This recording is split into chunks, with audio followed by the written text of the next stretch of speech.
Students, स्वागत है आपका आपके अपने YouTube channel SK career point पे। जैसा आप सबको पता है, क्वेश्चन सेशन चल रहे हैं और आज के जो दिन हम आपको क्वेश्चन सीरीज जो कराने जा रहे हैं वो क्लास 18 होने वाली है आपकी। आपने पहली क्लास में देखे होंगे, काफ़ी अच्छे क्वेश्चन आप लोगों को देखने को मिले, काफ़ी स्टूडेंट्सों का रेस्पॉन्स भी मिला कि बहुत शानदार क्वेश्चन है। उसी के साथ में हम एक क्वेश्चन के साथ में काफ़ी क्वेश्चन कराते हैं, क्योंकि रैशनल भी देते हैं। आप सबको पता होगा, जब किसी क्वेश्चन का उसके ऑप्शंस का सभी का एक साथ जवाब मिल जाए, एक साथ रैशनल मिल जाता है, तो वो क्वेश्चन बहुत इजी हो जाता है, उसकी लैंग्वेज समझ में आ जाती है और उसके अकॉर्डिंग अगर अदर क्वेश्चन भी आते हैं तो उसको भी हम समझ सकते हैं। जैसा आप सबको पता है, MPHM स्टाफ नर्स के लिए हम जो है यहाँ पे क्वेश्चन सेशन लेके चल रहे हैं। उसी के अकॉर्डिंग आज जो आपकी क्लास होने वाली है 18वीं क्लास है, ठीक है, शानदार क्लास होने वाली है। कोई भी कैंडिडेट नया है चैनल पर, चैनल को सब्सक्राइब कर लीजिए, बेल आइकन को प्रेस कर लीजिए, ताकि जितने भी लेटेस्ट अपडेट रहेंगे वो सब आपके पास पहुँचते रहेंगे। तो चलिए स्टार्ट करते हैं आज के पहले क्वेश्चन से। तो स्टूडेंट्स, आज का पहला क्वेश्चन जो आपका होने वाला है वो क्वेश्चन है, बहुत ही शानदार क्वेश्चन है। यहाँ पे आपके लिए पहला क्वेश्चन है। क्वेश्चन क्या पूछ रहा है? Simple test for varicose when.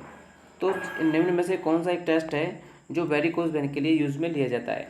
अब सबसे पहले आपको क्या समझना है, वेरिकोज वेन क्या होती है, वेरिकोज वेन क्या होती है, और उसके साथ में ये जितने भी टेस्ट हैं इनके बारे में भी जानना जरूरी है। चलिए डिस्कस कर लेते हैं वेरिकोज वेन के बारे में। तो डियर स्टूडेंट्स, अब बात कर लेते हैं वेरिकोज वेन के बारे में। देखिए, वेरिकोज वेन के बारे में अगर मैं आपको बताऊं सिंपल शब्दों में, enlarge when most commonly appearing in leg and feet.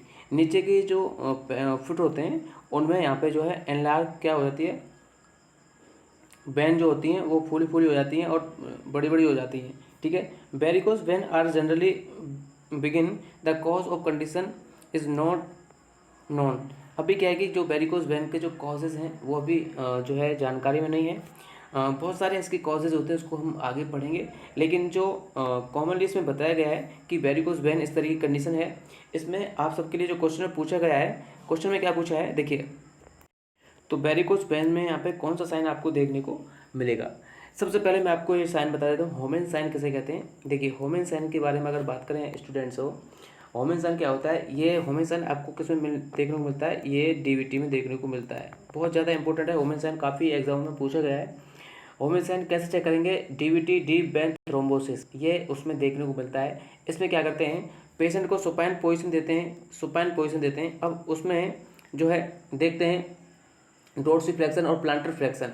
जैसे नीचे के तलवे को जब ऊपर की साइड में करते हैं, आउटर साइड में करते हैं, ऐसे करके करते हैं, तो ये होता है डॉर्सिफ्लेक्शन, ठीक है। उसके बाद में जो अंदर की साइड में करते हैं, ऐसे करके करते हैं, तो ये होता है, ये पैरों की बात बता रहा हूँ मैं, पैरों को नीचे से इसको बोलते हैं प्लांटर फ्लेक्शन, ठीक है। तो DVT साइन में इस चीज़ को ऐसे करके देखते हैं, ठीक है। तो पेन होता है किसमें? मसल्स में। इसी को हम बोलते हैं होमेन साइन। बहुत ज़्यादा पेन होता है, अगर पेन नहीं होता है तो ये नेगेटिव होता है, पेन होता है तो ये पॉजिटिव होता है। अब कोल्ड कैलोरिक टेस्ट किसे कहते हैं? कोल्ड कैलोरिक टेस्ट भी बहुत ज़्यादा इंपॉर्टेंट है। ये स्पेशल किसके लिए काम में लिया जाता है? ये जो काम में लिया जाता है cold caloric test, brain stem को चेक करने के लिए किया जाता है। किसको? ब्रेन स्टेम, ठीक है। दोस्तों, इंपॉर्टेंट चीज़ बता रहा हूँ मैं आपके लिए, बहुत ज़्यादा इंपॉर्टेंट, ठीक है, ब्रेन स्टेम। अब यहाँ पे ब्रेन स्टेम जो आपने सुना ही होगा, ब्रेन स्टेम अगर नर्वस सिस्टम अगर आपने पढ़ा है तो ब्रेन स्टेम जो होता है, ब्रेन स्टेम, इसमें 3 पार्ट होते हैं ब्रेन के, ठीक है। कौन कौन से होते हैं मैं आपको बताता हूँ। एक होता है मिड ब्रेन, ठीक है, मिड ब्रेन। दूसरा होता है क्या? पोन्स। और तीसरा होता है क्या? मेडुला ऑब्लोंगेटा, ठीक है। तो कोल्ड कैलोरिक टेस्ट में क्या करते हैं, यहाँ पे जो है कोल्ड कैलोरिक टेस्ट में जो है इसके चेक करते हैं, ब्रेन स्टेम की कंडीशन चेक करते हैं। कोल्ड कैलोरिक टेस्ट अगर आपको ऑप्शंस में आ रहा है, किसी भी क्वेश्चन में पूछ लिया जा रहा है कि कोल्ड कैलोरिक टेस्ट क्या है, तो ये इससे रिगार्डिंग है। इसके बाद में डिस्कस हम बाद में करेंगे, लेकिन अभी आपको इतना ही समझ लेना है कि कोल्ड कैलोरिक टेस्ट क्या है। अब बात कर लेते हैं बेवर टेस्ट के बारे में। बेवर टेस्ट क्या है?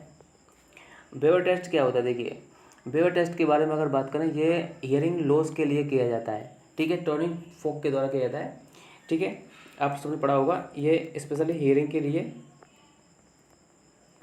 और किसके द्वारा किया जाता है? बाय टोनिक फोक के द्वारा, इतना आपको याद रखना है। और ट्रेंडलबर्ग टेस्ट क्या होता है? ट्रेंडलबर्ग क्या होता है? Head down in supine position. जैसे कोई सुपाइन पोजिशन दे दी है, उसका हेड डाउन करते हैं, उसी को हम ट्रेंडलबर्ग पोजिशन कहते हैं। अब देखिए, इसमें क्या करना है आपको, इसका जो आंसर होने वाला है क्या होने वाला है? Supine test for varicose vein. Varicose vein में जो है आप सबको इसका आंसर होगा ट्रेंडलबर्ग पोजीशन।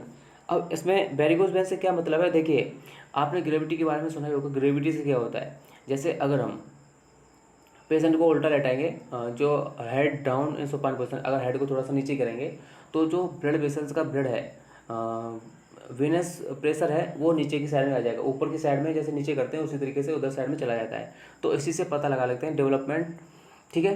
तो यहाँ पे जो है इसका जो करेक्ट आंसर होगा क्या होगा, ट्रेंडलबर्ग टेस्ट, ठीक है। तो उम्मीद करता हूँ ये सारे क्वेरीज आपको क्लियर हो गए होंगे। इसका जो करेक्ट आंसर है वो ऑप्शन डी होने वाला है। चलिए नेक्स्ट क्वेश्चन की बात करते हैं। नेक्स्ट क्वेश्चन क्या है यहाँ पे, नेक्स्ट क्वेश्चन है दोस्तों, ensure to ensure safety while administering a nitroglycerin patch the nurse should। तो यहाँ पे क्वेश्चन पूछा गया है कि जब हमें ध्यान रखना चाहिए सेफ्टी while administering नाइट्रोग्लिसरीन हम प्रोवाइड करवा रहे हैं, तो पेज प्रोवाइड करवा रहे हैं, तो हमें क्या ध्यान में रखना चाहिए, एक नर्स को क्या ध्यान में रखना चाहिए, सीधा सीधा क्वेश्चन का मतलब ये है। तो क्या हमें ग्लव्स पहनने चाहिए, दूसरा save the area when page will applied, अगर हम नाइट्रोग्लिसरीन के पेज अप्लाई कर रहे हैं तो हमें एरिया को सेव कर लेना चाहिए। दूसरी बात, wash the area थ्रूली with soap and rinse with hot water. तो तीसरा बताया गया हमें एरिया को साफ कर लेना चाहिए अच्छे तरीके से साबुन से, और उसको पूछ लेना चाहिए, ठीक है, और हॉट वाटर से भी क्लीन करना चाहिए। और चौथा पूछ रहा है यहाँ पे, चौथा है apply the paste to buttocks. देखिए नाइट्रोग्लिसरीन वाले के बारे में अगर बात करूँ, NTG इसको शॉर्ट में बोलते हैं। इसके रिगार्डिंग बहुत सारे क्वेश्चन आते हैं, और ये अब की बार जो है एम्स में भी पूछा गया था, नाइट्रोग्लिसरीन से रिगार्डिंग क्वेश्चन पूछा गया था। इसका जो करेक्ट आंसर है दोस्तों, यहाँ पे कुछ भी इसमें नहीं है, सेव एरिया में से ज़्यादा जो एब्जॉर्प्शन नहीं होगा उसका, वाश कर देंगे तो एब्जॉर्प्शन नहीं होगा।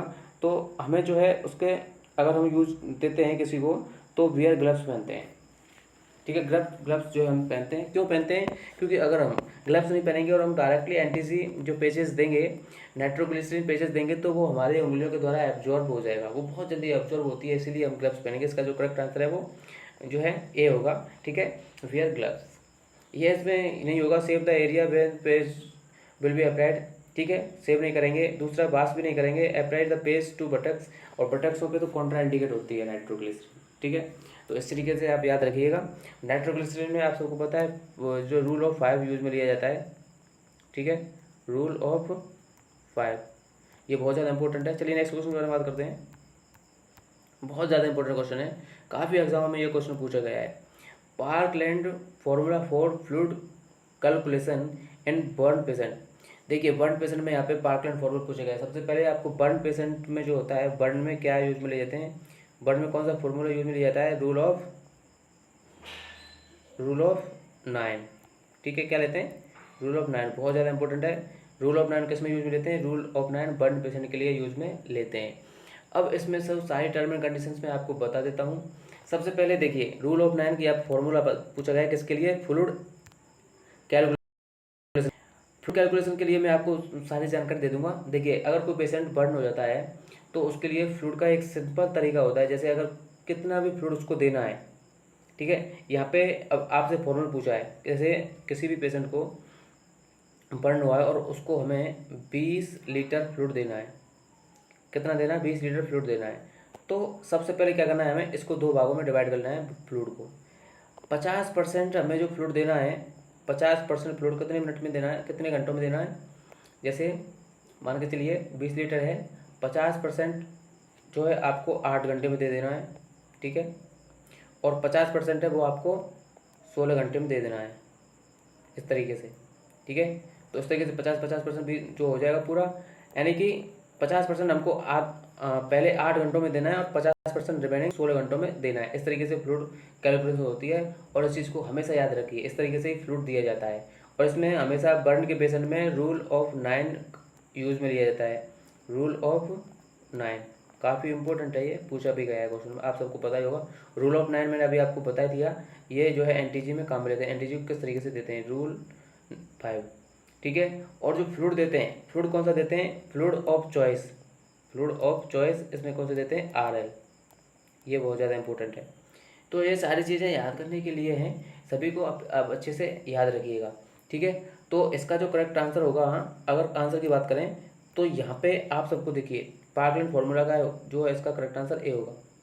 ठीक है, 4 से गुणा करेंगे, किसी बॉडी सरफेस एरिया है और वेट, जितना भी वेट होगा बॉडी सरफेस एरिया और जितना पेशेंट का वेट होगा, जैसे 70 kg है या फिर 75 kg है।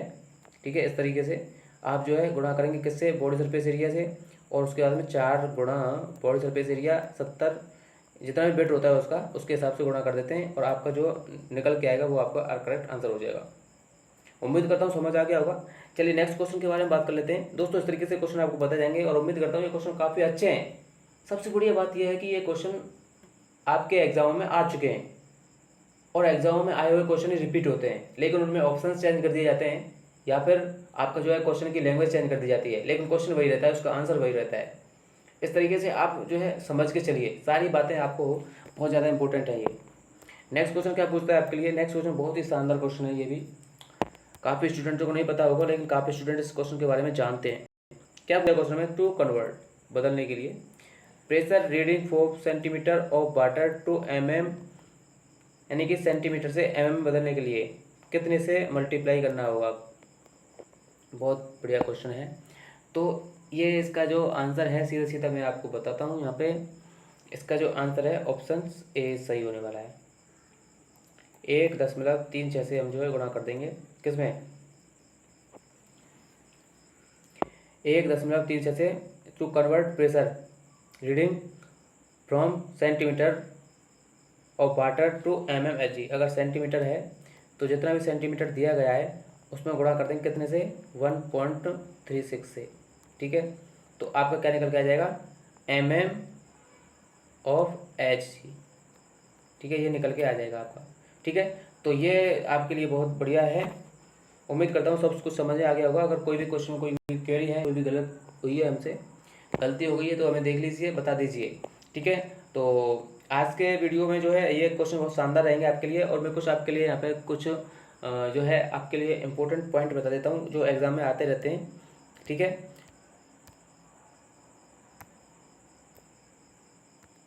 एक क्वेश्चन और रह गया, ये एक क्वेश्चन को डिस्कस कर लेते हैं। Priority nursing intervention in Guillain Barre syndrome.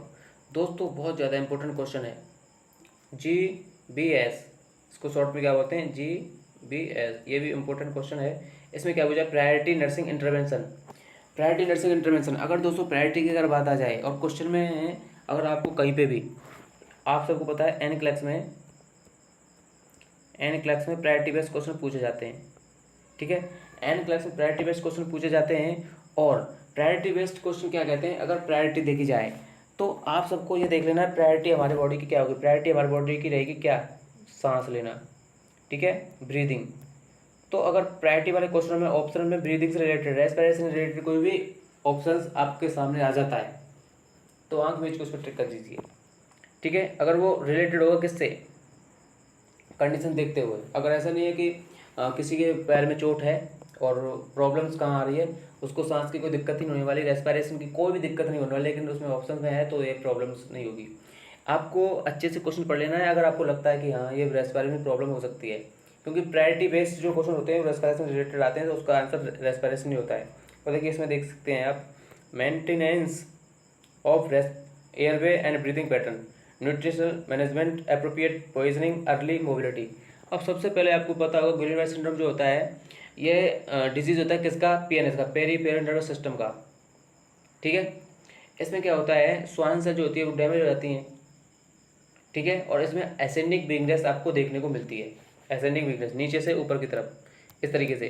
पहले हमारे पैरों से स्टार्टिंग होती है, पैरों से स्टार्ट हो गया हमारे जो नर्वस सिस्टम को PNS, पेरीफेरल नर्वस सिस्टम को जो है डैमेज करती है, श्वान सेल को डैमेज करती है, इस तरीके से आपको देखने को मिलेगी। और इसका जो करेक्ट आंसर है इसी तरीके से अपने लास्ट में आके अपने डायफ्राम में जाके अपने रेस्पिरेटरी मसल्स को जो है पकड़ लेती है और जकड़ लेती है, उनको कुछ भी नहीं करने देती है, और उससे जो है वो ख़राब होने लग जाती है और सांस लेने में पेशेंट को दिक्कत होने लगती है। तो इसका जो करेक्ट आंसर है maintenance of airway and breathing pattern. तो करेक्ट आंसर का ए होगा गुइलेन-बार सिंड्रोम का। ठीक है, तो आज के सेशन के लिए इतने ही क्वेश्चन थे दोस्तों। एक क्वेश्चन के साथ में काफ़ी क्वेश्चन मैंने आपको कराए और काफ़ी इजी लैंग्वेज में। अगर कोई भी क्वेरी आपको रहती है आप कमेंट करके पूछ लिया करो। ठीक है, तो आज के सेशन के लिए इतने क्वेश्चन, नेक्स्ट के सेशन आप क्लिक कर लेके आएंगे बड़े शानदार तरीके से। आप बस इतना पढ़ते रहिए, अपने स्टडी के साथ में कुछ क्वेश्चन का डिस्कशन भी किया करिए। आप क्वेश्चन जितने निकालेंगे वो बहुत ही अच्छा रहेगा आपके लिए। चलिए आज की वीडियो में इतना ही, नेक्स्ट वीडियो जल्दी से आपके लिए लेके आता है कल। धन्यवाद। जय हिंद, जय भारत।